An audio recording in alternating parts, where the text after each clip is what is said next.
Hello everyone. RRB junior engineer ಅಂದ್ರೆ ಜೈ notification finally declare ಆಗಿದೆ. Notification ಬಿಟ್ಟಿದ್ದಾರೆ. ನಾನು ಆಲ್ರೆಡಿ ಶಾರ್ಟ್ ನೋಟಿಸ್ ಬಿಟ್ಟಾಗ್ಲೇನೆ ಅವತ್ತೇ ಹೇಳಿದ್ದೆ, ಯಾರು ಕನ್ನಡದಲ್ಲಿ ವಿಡಿಯೋ ಮಾಡಿದಾರೆ ಇಲ್ಲೋ ಗೊತ್ತಿಲ್ಲ ನಂಗೆ, ಬಟ್ ನಾನು ಶಾರ್ಟ್ ನೋಟಿಸ್ ಬಿಟ್ಟಾಗ್ಲೇ ನಿಮ್ಗೆ ಹೇಳಿದ್ದೆ ನಾನು ಫುಲ್ ನೋಟಿಸ್ ಬಂದಾಗ್ಲೂ ವಿಡಿಯೋನ ಮಾಡ್ತೇನೆ. ಎಜುಕೇಶನಲ್ ಕ್ವಾಲಿಫಿಕೇಶನ್ ಏನು, ಆಮೇಲೆ ಸಿಲೆಬಸ್ ಏನು, ಯಾರ್ಯಾರು ಎಲಿಜಿಬಲ್ ಇದ್ದೀರಾ, ಪ್ರತಿಯೊಂದಕ್ಕೂ ನಾನು ವಿಡಿಯೋ ಮಾಡ್ತೀನಿ ಅಂತ ನಾನು ಶಾರ್ಟ್ ನೋಟಿಸ್ ಬಿಟ್ಟಾಗ್ಲೇ ಹೇಳಿ ಒಂದು ವಿಡಿಯೋನು ಮಾಡಿದ್ದೆ.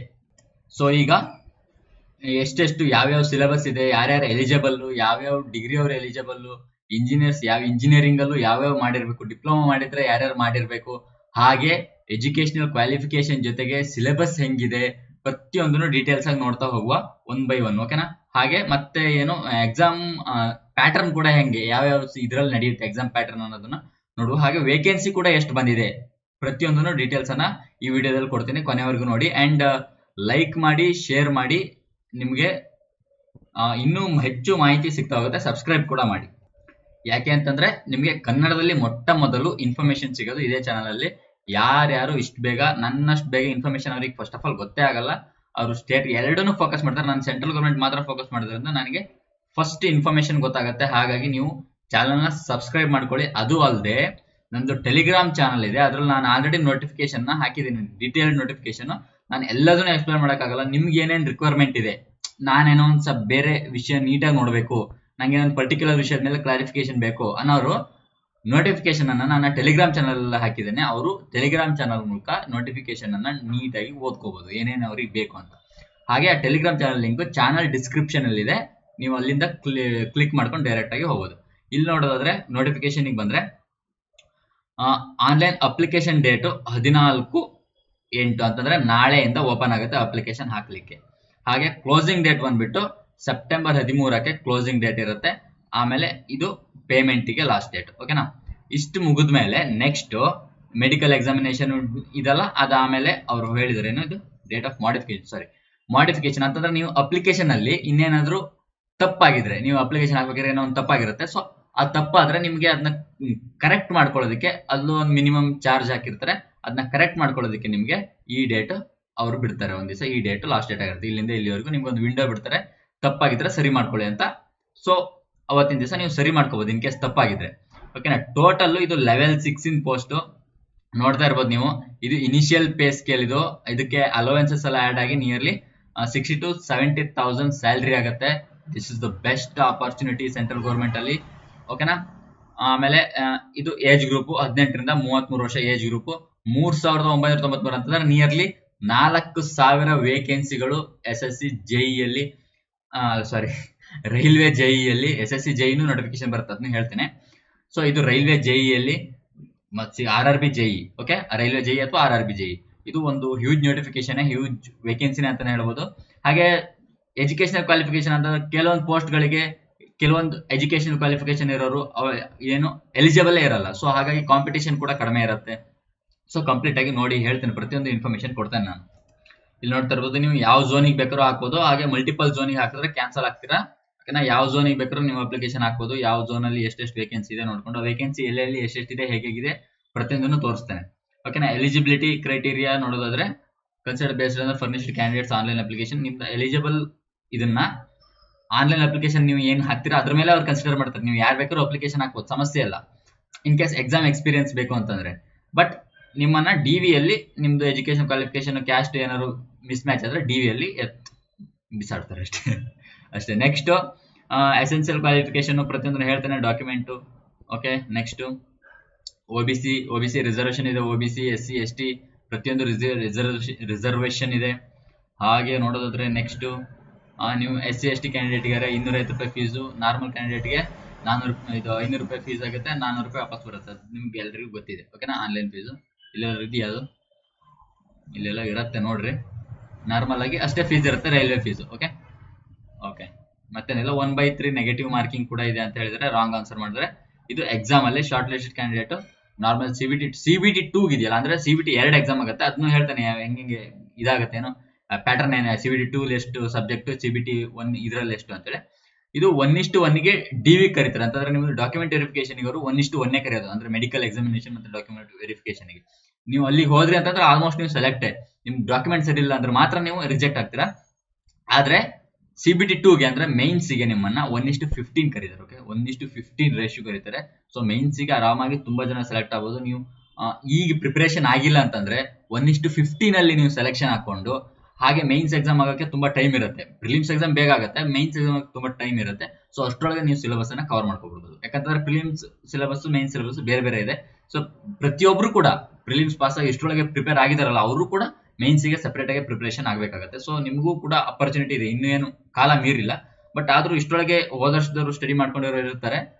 ಸೊ ನೀವು ಈ ವರ್ಷ ಹಾಕಿ ಸ್ಟಡಿ ಮಾಡೋದು ಸ್ಟಾರ್ಟ್ ಮಾಡಿದ್ರೆ ನೀವು ಮುಂದಿನ ವರ್ಷದಿಂದ ಇನ್ನೂ ಚಾನ್ಸ್ ಆಗುತ್ತೆ, ಎಕ್ಸ್ಪೀರಿಯನ್ಸ್ ಕೂಡ ಆಗುತ್ತೆ. ಓಕೆ, ನೆಕ್ಸ್ಟ್ ನೋಡ್ರಿ, ನೀವು ಬೇರೆ ಮತ್ತೊಂದೇನಂದ್ರೆ ನೀವು ಬೇರೆ ಒಂದು ಝೋನ್ಗೆ ಹಾಕ್ತೀರಾ ಅಂತಂದ್ರೆ ಇದೊಂದು ಮೈಂಡಲ್ಲಿ ಇಟ್ಕೊಳ್ಳಿ. ನೀವು ನ್ಯೂಲಿ ಅಪಾಯಿಂಟ್ ಆಗಿರ್ತೀರ ಅಂತಂದ್ರೆ ಅಟ್ಲೀಸ್ಟ್ ನಿಮ್ದು 5 ಇಂದ 10 ವರ್ಷ ಆಗೋತ್ತವರೆಗೂ ನಿಮ್ಗೆ ಟ್ರಾನ್ಸ್ಫರ್ ನ ಕೊಡಲ್ಲ. ಸೊ ನೀವು ಎಲ್ಲಿ ಪೋಸ್ಟಿಂಗ್ ಆಗಿರ್ತೀರ ಅಲ್ಲೇ ಆಗಿರುತ್ತೆ. ಸೊ ಹಾಗಾಗಿ ನೋಡ್ಕೊಂಡು ಅಪ್ಲಿಕೇಶನ್ ಅನ್ನ ಹಾಕ್ರಿ. ಹಾಗೆ free train facility SC/ST candidate ಅವರಿಗೆ ಫ್ರೀ ಟ್ರೈನ್ ಫೆಸಿಲಿಟಿ ಕೂಡ ಇರುತ್ತೆ 2 ಎಕ್ಸಾಮಿಗೆ. ಸೊ ನೀವು ಅದನ್ನ ಕ್ಲಿಕ್ ಮಾಡ್ಕೊಂಡು ಅಪ್ಲಿಕೇಶನ್ ಹಾಕ್ಬೇಕಾದ್ರೆ ಮೆನ್ಷನ್ ಮಾಡ್ಬೇಕು. ಓಕೆ, ನೆಕ್ಸ್ಟ್ ಬಂದ್ಬಿಟ್ಟು ಇಲ್ಲಿ ಫಿಸಿಕಲ್ ಸ್ಟ್ಯಾಂಡರ್ಡ್ ಕೂಡ ಕೊಟ್ಟಿದ್ದಾರೆ. A3 ಯಾವ್ಯಾವ್ದಕ್ಕೆ ಯಾವ್ಯಾವ ಸ್ಟ್ಯಾಂಡರ್ಡ್ ಅಂತ. ಅಂದ್ರೆ C1 ಅಂತಂದ್ರೆ ಏನೇನ್ ಇರಬೇಕು, B1 ಅಂತಂದ್ರೆ ಏನೇನ್ ಸ್ಟ್ಯಾಂಡರ್ಡ್ ಇರಬೇಕು. ನಿಮ್ಮ ಐ ವಿಷನ್ ಇರ್ಬೋದು, ನಿಯರ್ ವಿಷನ್, ಇಷ್ಟಿಷ್ಟು ಪಾಯಿಂಟ್ ಅಲ್ಲಿ ನಿಮ್ದು ವಿಷನ್ ಕ್ಲಿಯರ್ ಆಗಿ ಇರಲೇಬೇಕು. A3 ಅಂತಂದ್ರೆ ಇವು ಯಾವ್ದಕ್ಕೆ ಕನ್ಸಿಡರ್ ಆಗುತ್ತೆ, ಯಾವ್ಯಾವ ಪೋಸ್ಟಿಗೆ ಯಾವ್ಯಾವ್ದು ಅಂತ. ಕೆಲವೊಂದು ಈಗ ನಾನು ನೆಕ್ಸ್ಟ್ ನಿಮ್ಗೆ ಪೋಸ್ಟ್ ಪ್ಯಾರಾಮೀಟರ್ ನ ತೋರಿಸ್ತೇನೆ ಕೆಳಗಡೆ. ಅದರಲ್ಲಿ ಪೋಸ್ಟ್ ಆಚೆಗೆ A3 ಇರಬೇಕು, B1 ಇರಬೇಕು, C1 ಇರಬೇಕು ಅಂತ ಮೆನ್ಷನ್ ಇರುತ್ತೆ. ಸೊ ಹಂಗಂದ್ರೆ ನೀವು ಅರ್ಥ ಮಾಡ್ಕೋಬೇಕು, ಇದು A3 ರಿಕ್ವೈರ್ಮೆಂಟ್ ಇರುವಂತ ಏನು ಪೋಸ್ಟ್, ಆ ಪೋಸ್ಟಿಗೆ ನಾವು ಅಪ್ಲಿಕೇಶನ್ ಹಾಕ್ಬೇಕು ಅಂತಂದ್ರೆ ಈ ಪ್ಯಾರಾಮೀಟರ್ಸ್ ನಮ್ದು ಚೆನ್ನಾಗಿರ್ಬೇಕು ವಿಷನ್ ಅಂತ. ಓಕೆ, ಸೊ ಅದನ್ನ ನಾನು ಕೆಳಗಡೆ ಹೇಳ್ತೇನೆ ಎಷ್ಟೆಷ್ಟು ಯಾವ್ಯಾವ ತರ ಪ್ಯಾರಾಮೀಟರ್ಸ್ ಇರಬೇಕು ಯಾವ್ಯಾವ ಪೋಸ್ಟಿಗೆ ಅಂತ. ಹಾಗೆ ಇಲ್ಲಿ ಇದಕ್ಕೆ ಏನು ಏಜ್ ಗ್ರೂಪ್ ಬಂದ್ರೆ 18 ರಿಂದ 33 ವರ್ಷದವರೆಗೂ ಯಾರು ಬೇಕಾದ್ರೂ ಹಾಕ್ಬೋದು. OBC SC/ST ಗೆ ರಿಸರ್ವೇಶನ್ ಇರುತ್ತೆ. SC/ST ಗೆ 5 ವರ್ಷ, OBC ಗೆ 3 ವರ್ಷ. ಓಕೆನಾ, ಸೊ ಇದನ್ನ ನೋಡ್ಕೋಬಹುದು ನೀವು. ಇದಂತೂ ಭರಪೂರ್ವಾಗಿದೆ ಏಜ್ ಅಂತೂ 33 ವರ್ಷ. ಆಕ್ಚುಲಿ ರಿಲ್ಯಾಕ್ಸೇಷನ್ ಕೊಟ್ಟೆ 33 ವರ್ಷ ಇರುತ್ತೆ ತುಂಬಾ ಇದಕ್ಕೆ. ಬಟ್ ಇದು ನಾರ್ಮಲ್ ಜನರಲ್ ಅವರಿಗೆ 33 ವರ್ಷ ಇದೆ. ಇದು ಹೆವಿ ಆಯ್ತು. ಇದೇನು ಏಜ್ ರಿಲ್ಯಾಕ್ಸೇಷನ್ ಮ್ಯಾಟರ್ ಆಗಲ್ಲ. ತುಂಬಾ ಜನ ಪ್ರಿಪರೇಷನ್ ಮಾಡ್ತಿರ್ತಾರೆ ಬೇರೆ, ಅಥವಾ ಏನು ಡಿಪ್ಲೊಮಾ ಇದೆಲ್ಲ ಮಾಡ್ಕೊಂಡಿರೋರು, ಡಿಪ್ಲೊಮಾ ಇಂಜಿನಿಯರಿಂಗ್ ಎಲ್ಲ ಮಾಡ್ತಾರೆ, ವರ್ಕ್ ಕೂಡ ಮಾಡ್ತಾ ಇರ್ತಾರೆ. ಹಾಗಾಗಿ ನಿಮಗೆ ಏನಾಗಿರುತ್ತೆ, ಗೌರ್ಮೆಂಟ್ ಎಕ್ಸಾಮ್ದು ಅವೇರ್ನೆಸ್ ಇರಲ್ಲ. ಸೊ ಇವಾಗ ಅವೇರ್ನೆಸ್ ಬಂದಿರುತ್ತೆ. ಸೊ ನೀವು 30-32 ನೀವು ಮದುವೆ ಆದ್ಮೇಲೆ ಕೂಡ ಬೇಡ ಬಿಡಿ ಅವರು ಕೂಡ ಅಪ್ಲಿಕೇಶನ್ ಹಾಕ್ಬೋದು ಅಷ್ಟೇ, ಏನ್ ಸಮಸ್ಯೆ ಇಲ್ಲ. ಎಜುಕೇಶನಲ್ ಕ್ವಾಲಿಫಿಕೇಶನ್ ಬಂದ್ರೆ ಎಜುಕೇಶನಲ್ ಕ್ವಾಲಿಫಿಕೇಶನ್ ಇಲ್ಲಿ ಮೆನ್ಷನ್ ಇಲ್ಲ. ಎಜುಕೇಶನಲ್ ಕ್ವಾಲಿಫಿಕೇಶನ್ ಬಗ್ಗೆ ನಾನು ಹೇಳ್ತೇನೆ, ಕೆಳಗಡೆ ಇದೆ. ಸೊ ಎಜುಕೇಶನಲ್ ಕ್ವಾಲಿಫಿಕೇಶನ್ ಏನ್ ಹೇಳಿದ್ದಾರೆ ಇಲ್ಲಿ ಅಂತಂದ್ರೆ, ನೀವು ಆ ಎಜುಕೇಶನ್ ಅಲ್ಲ ಕೆಳಗಡೆ ಮೆನ್ಷನ್ ಮಾಡಿರುವಂತ ಎಜುಕೇಶನಲ್ ಕ್ವಾಲಿಫಿಕೇಶನ್ ಇದೆಯಲ್ಲ, ಅದು ನಿಮ್ಗೆ ಏನೋ ಈ ಡೇಟ್ ಒಳಗೆ, ಈ ಡೇಟ್ ಇದೆಯಲ್ಲ ಇದು ಸೆಪ್ಟೆಂಬರ್ 13, ಇದ್ರ ಒಳಗೆ ನಿಮ್ದು ಆ ಎಜುಕೇಶನಲ್ ಕ್ವಾಲಿಫಿಕೇಶನ್ ಇರಬೇಕು, ನಿಮ್ದು ರಿಸಲ್ಟ್ ಬಂದಿರಬೇಕು. ಇಲ್ಲ ಅಂತಂದ್ರೆ ನೀವು ಅಪ್ಲೈ ಮಾಡೋಂಗಿಲ್ಲ. ಆಮೇಲೆ ನೀವು ಫೈನಲ್ ಇಯರ್ ಅಲ್ಲಿ ಇದ್ರ ರಿಸಲ್ಟ್ ಗೆ ವೇಟಿಂಗ್ ಮಾಡ್ತಿದ್ದೀರಾ ಅಂತಂದ್ರೆ ಅಪ್ಲೈ ಮಾಡೋಂಗಿಲ್ಲ, ಶುಡ್ ನಾಟ್ ಅಪ್ಲೈ. ನೋಡಿದ್ರಲ್ವಾ? ಸೊ ಫೈನಲ್ ಇಯರ್ ಇರೋರು ಅಪ್ಲೈ ಮಾಡಬೇಡಿ, ಫೈನಲ್ ಇಯರ್ ಅಲ್ಲಿ ಇರೋರು. ಬಟ್ ನೀವು ಆಲ್ರೆಡಿ ನಿಮ್ದು ರಿಸಲ್ಟ್ ಬಂದಿದೆ, ನಿಮ್ದು ಕ್ವಾಲಿಫಿಕೇಶನ್ ಆಗಿದೆ ಅಂತಂದ್ರೆ ಎಜುಕೇಶನ್ ಕ್ವಾಲಿಫಿಕೇಶನ್ ನಾನು ಹೇಳ್ತೇನೆ ಯಾವ್ಯಾವ್ದು ಅಂತೇಳಿ. ಬಟ್ ಆ ರಿಸಲ್ಟ್ ಈ ಡೇಟ್ ಒಳಗೆ ಬಂದಿರ್ಬೇಕು. ಓಕೆ, ನೆಕ್ಸ್ಟ್ ಇಲ್ಲಿ ನೋಡ್ರಿ, ಆಲ್ ಕ್ಯಾಂಡಿಡೇಟ್ಸ್ ಗೆ 500 ನಾನು ಆಲ್ರೆಡಿ ಹೇಳ್ದೆ. ಅಲ್ಲಿ SC/ST ಮತ್ತೆ ಗರ್ಲ್ಸ್ ಇದೆಯಾ? ಗರ್ಲ್ಸ್ ಇಲ್ಲ, SC/ST ಅನ್ಸುತ್ತೆ. ಸೊ SC/ST ಗೆ ಇವರಿಗೆ ನಿಮಗೆ ಏನಾಗುತ್ತೆ 250 ರೂಪಾಯಿ fees. Okay, candidate who belong to the ಫೀಮೇಲ್ಗೂ ಇದೆ. ಫೀಮೇಲ್ ಮತ್ತೆ SC/ST ಅವರಿಗೆ 250, ಉಳಿದವರಿಗೆಲ್ಲರಿಗೂ 500. ರೈಲ್ವೆ ನಮ್ಮ ಹುಡುಗರ ಜೊತೆಗೆ ಯಾಕಪ್ಪ ಇಷ್ಟೊಂದು ದ್ವೇಷ? ನಮ್ಮ ಹುಡುಗರಂದ್ರೆ ಯಾಕಪ್ಪ ದ್ವೇಷ? ಇರ್ಲಿ, ಜಾಬ್ ತಗೊಂಡ್ರೆ ಹೆಂಗು 400 ರೂಪಾಯಿ ವಾಪಸ್ ಆಗ್ತಾರಲ್ಲ, ಜಾಬ್ ತಗೊಂಡ್ರೆ ಅದೆಲ್ಲ ಜುಜುಬಿ ನಿಮಗೆ. ಸೊ ಓಕೆ, ನೆಕ್ಸ್ಟ್ ಓಕೆ ಇದೆಲ್ಲ ಇರಲಿ. ಎಕನಾಮಿಕಲ್ಲಿ ಬ್ಯಾಕ್ವರ್ಡ್ ಕ್ಲಾಸಸ್ಸಿಗೂ ರಿಸರ್ವೇಶನ್ ಇದೆ. ಹಾಗೆ ನೋಡ್ರಿ, ಇಲ್ಲಿ ರಿಕ್ರೂಟ್ಮೆಂಟ್ ಪ್ರೋಸೆಸ್ ಬಂದ್ರೆ CBT 1 ಆಗುತ್ತೆ, CBT 2 ಆಗುತ್ತೆ. ಮೈಂಡ್ ಅಲ್ಲಿ ಇರ್ಲಿ, ನಿಮ್ಗೆ ನಾವು ಅಪ್ಲಿಕೇಶನ್ ಹಾಕಿದೀವಿ ಸರ್, ನಮಗೆ 400 ರೂಪಾಯಿ ವಾಪಸ್ ಬರಲೇ ಇಲ್ಲ ಅಂತಂದ್ರೆ ನೀವು CBT 1 ಅನ್ನ ಅಟ್ಲೀಸ್ಟ್ ಬರಿಬೇಕು. CBT 1 ಅನ್ನ ಅಟೆಂಡ್ ಆದ್ರೆ ಪಾಸ್ ಆಗ್ಬೇಕಂತಿಲ್ಲ, ಅಟೆಂಡ್ ಆದ್ರೆ ನಿಮ್ಗೆ 400 ರೂಪಾಯಿ ಬರುತ್ತೆ. ಅಕಸ್ಮಾತ್ ನೀವು ಅಪ್ಲಿಕೇಶನ್ ಹಾಕಿದ್ರೆ ಅಟೆಂಡ್ ಆಗಿಲ್ಲ ನನ್ನ ಎಕ್ಸಾಮ್ ಅಂತಂದ್ರೆ ಡಮಾರ್ 400, 500 ರೂಪಾಯಿ ಡಮಾರು, 400 ರೂಪಾಯಿ ಡಮಾರು, ಎಲ್ಲ ಡಮಾರು.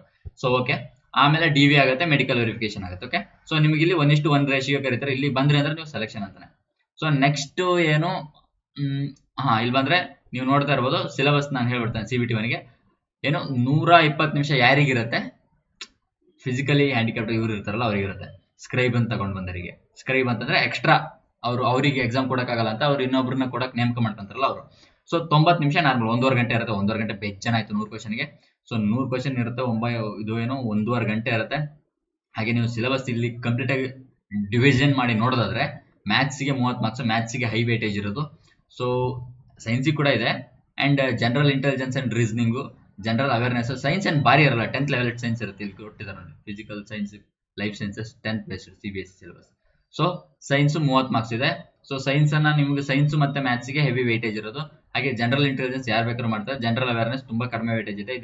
ಇದು ಎಲ್ಲಿಂದನೂ ಕೇಳ್ತಾರೆ ಅವ್ರು ಕರೆಂಟ್ ಅಫೇರ್ಸ್. ಸೊ ಅಷ್ಟೆಲ್ಲ ಮ್ಯಾಂಡೇಟರಿ ಇಲ್ಲ ನಿಮಗೆ ಇದನ್ನು ಭಯಂಕರ ಓದ್ಬೇಕನ್ನೋದು. ಬಟ್ ಜನರಲ್ ಆಗಿ ಕರೆಂಟ್ ಅಫೇರ್ಸ್ ಸ್ವಲ್ಪ ಓದ್ಕೊಂಡಿದ್ರೆ ಸಾಕು. ಬಟ್ ಮ್ಯಾಥ್ಸ್ ಮತ್ತೆ ಸೈನ್ಸ್ ಅನ್ನ ಚೆನ್ನಾಗಿ ಓದ್ಕೊಂಡಿರ್ಬೇಕು. ಮ್ಯಾಥ್ಸ್ ಮತ್ತೆ ಸೈನ್ಸ್ ಬೇಸ್ ಆಗಿ ಕ್ವಶನ್ ಪೇಪರ್ ಮೇಲೆ ಸೆಲೆಕ್ಷನ್ ಆಗೋದು. 100 ಮಾರ್ಕ್ಸ್ ಇದು ಆರಾಮ್ಸೆ ಇರುತ್ತೆ, ಅದೇನ್ ಸಮಸ್ಯೆ ಇಲ್ಲ. But 1/3 negative marking. Okay, CBT 2 ನ ನೋಡೋದಾದ್ರೆ ನಿಮ್ದು ಇಲ್ಲಿ 1:15 ಅನ್ನ ಕರೀತಾರೆ. ನಾನು ಆಲ್ರೆಡಿ ಹೇಳಿದೆ ನಿಮ್ಗೆ 1:15 ಕರೀತಾರೆ ಅಂತೇಳಿ.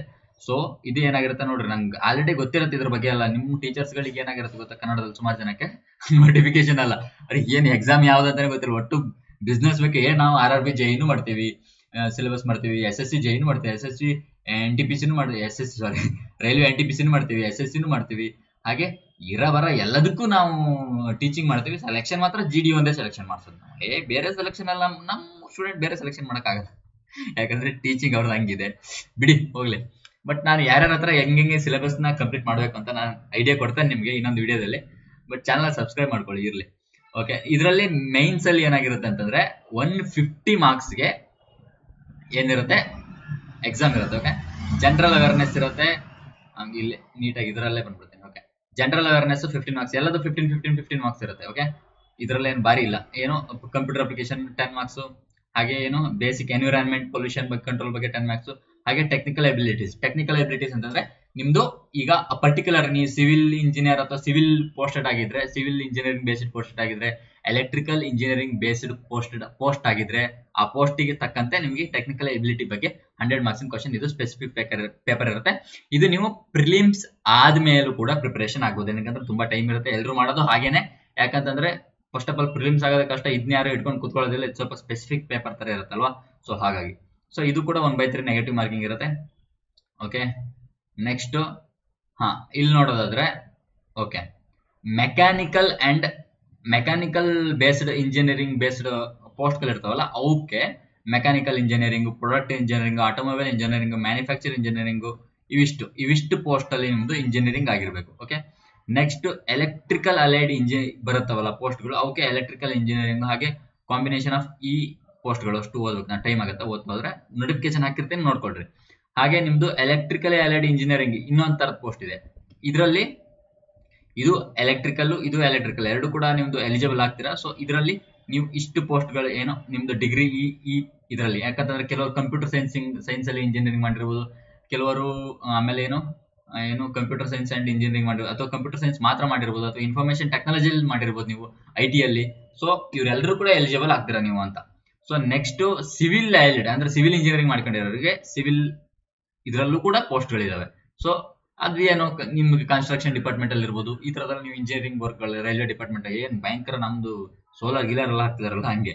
ಸೊ BSc ಇನ್ ಸಿವಿಲ್ ಇಂಜಿನಿಯರಿಂಗು, ಸೊ ಇದೆಲ್ಲ ಇಷ್ಟು ಪೋಸ್ಟ್ಗಳಿಗಿದ್ರೆ ನೀವು ಎಲಿಜಿಬಲ್ ಆಗ್ತೀರಾ. ಸೊ ಇಷ್ಟೊಂದು ಪ್ಯಾರಾಮೀಟರ್ಸ್ ಆಫ್ ಪೋಸ್ಟ್ಗಳು ಏನೋ ಯಾವ್ಯಾವ ಇದರಲ್ಲಿ ಇದೆ, ವಿಂಗಲ್ ಇದೆ ಪೋಸ್ಟ್ ಅಂತ ನಾನು ಹೇಳ್ತಾ ಬಂದೆ. ಓಕೆನಾ, ಅಂದ್ರೆ ನಿಮಗೆ ಈ ವಿಂಗಲ್ ನೀವು ಇದಿದ್ರೆ ಏನು, ಇದು ಎಜುಕೇಶನ್ ಕ್ವಾಲಿಫಿಕೇಶನ್ ಅಲ್ಲ, ಪೋಸ್ಟ್ಗಳು ಈ ವಿಂಗಲ್ ಇದಾವೆ ಅಂತ. ಬ್ಯಾಚುಲರ್ಸ್ ಡಿಗ್ರಿ ಇದೆಲ್ಲ ಹೊಂದಿದ್ದವರಿಗೆ ಇಂತಿಂತ ವಿಂಗಲ್ ಎಕ್ಸಾಮ್ ಗ್ರೂಪ್ ಅಲ್ಲಿ ಇಂತಿಂತ ಬ್ಯಾಚುಲರ್ಸ್ ಡಿಗ್ರಿ ಇದ್ದವರಿಗೆ ಎಕ್ಸಾಮ್ ಇದೆ ಅಂತ. ಕ್ವಾಲಿಫಿಕೇಶನ್ ನಾನು ಹೇಳ್ತೇನೆ, ಇನ್ನೂ ಇದೆ.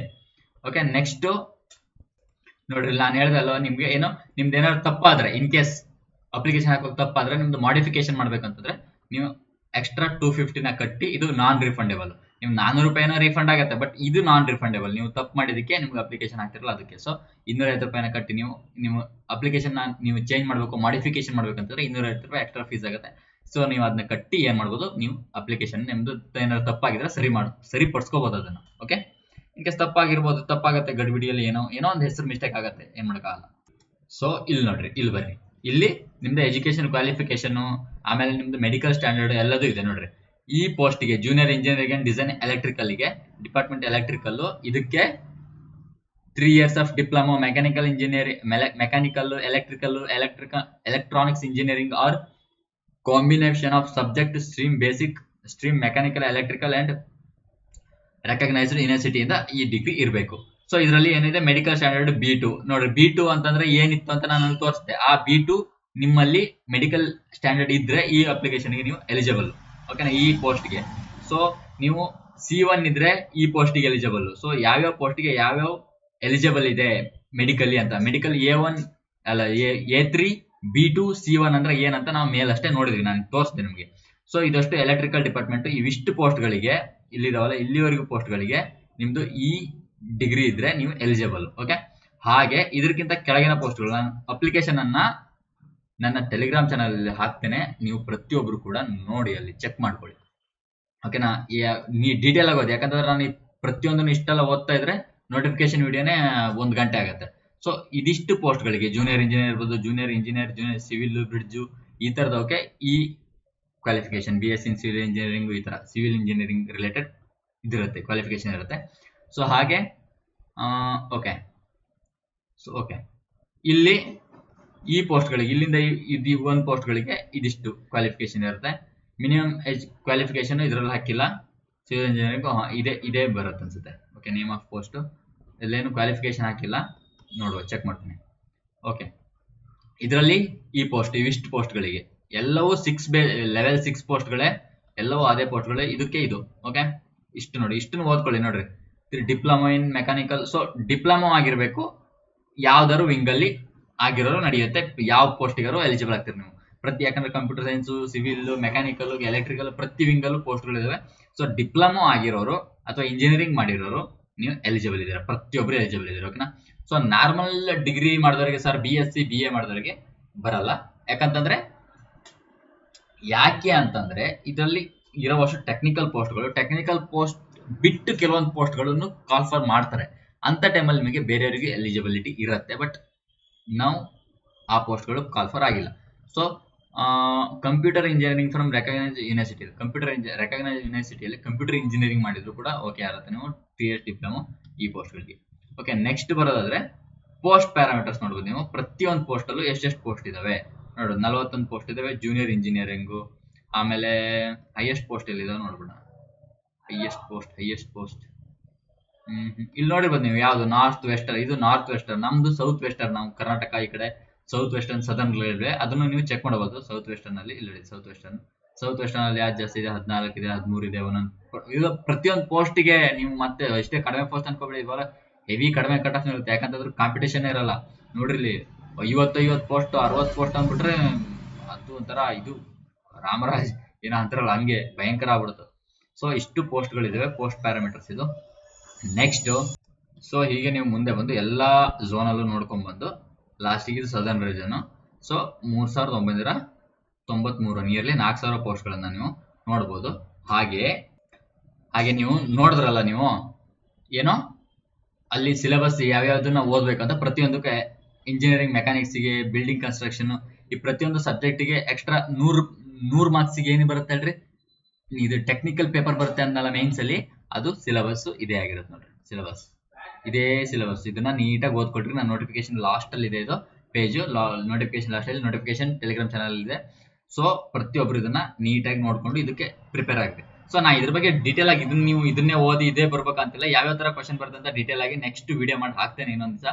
ಸೊ ನೀವು ಮೈನ್ ಫಸ್ಟ್ ಪ್ರಿಲಿಮ್ಸ್ ಕಡೆ ಫೋಕಸ್ ಮಾಡಿ, ಪ್ರಿಲಿಮ್ಸ್ ಇದೆಲ್ಲ ಬರಲ್ಲ.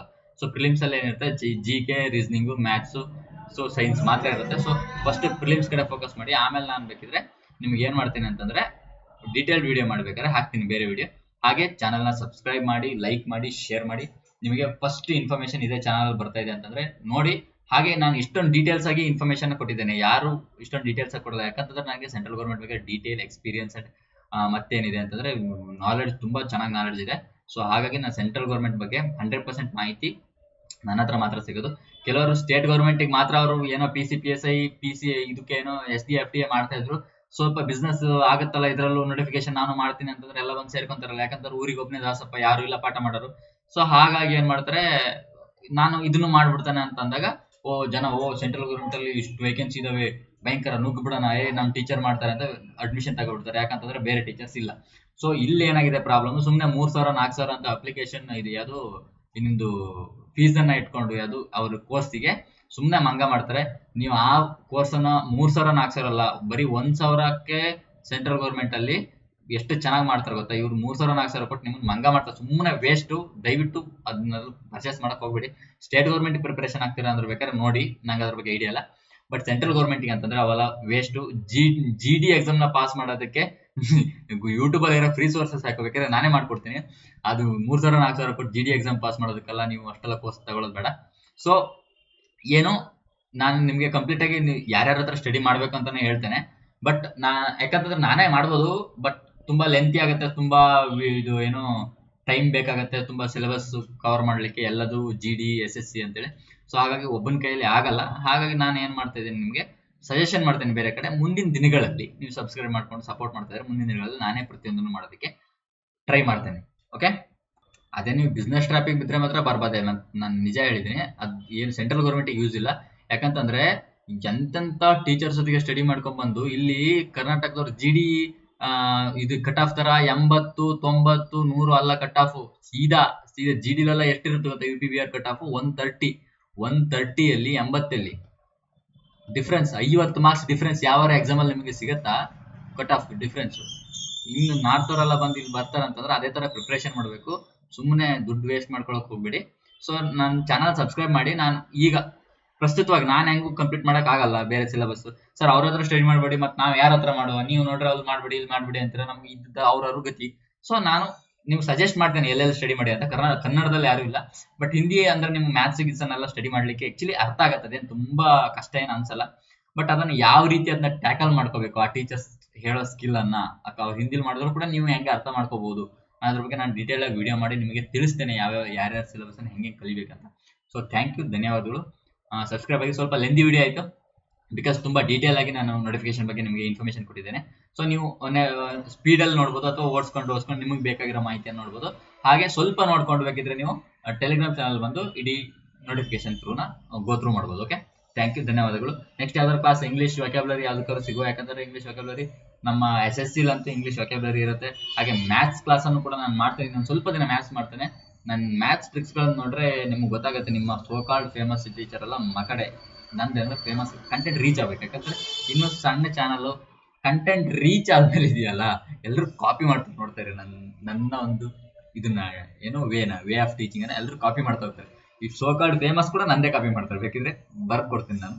ಬಟ್ ಕಂಟೆಂಟ್ ರೀಚ್ ಆಗಬೇಕು. ನಾನು ಮ್ಯಾಥ್ಸ್ ಅನ್ನ ಸ್ಟಡಿ ಮಾಡೋದಕ್ಕೆ ಸ್ಟಾರ್ಟ್ ಮಾಡ್ತೇನೆ, ಸ್ವಲ್ಪ ದಿನ ಆಗಲಿ.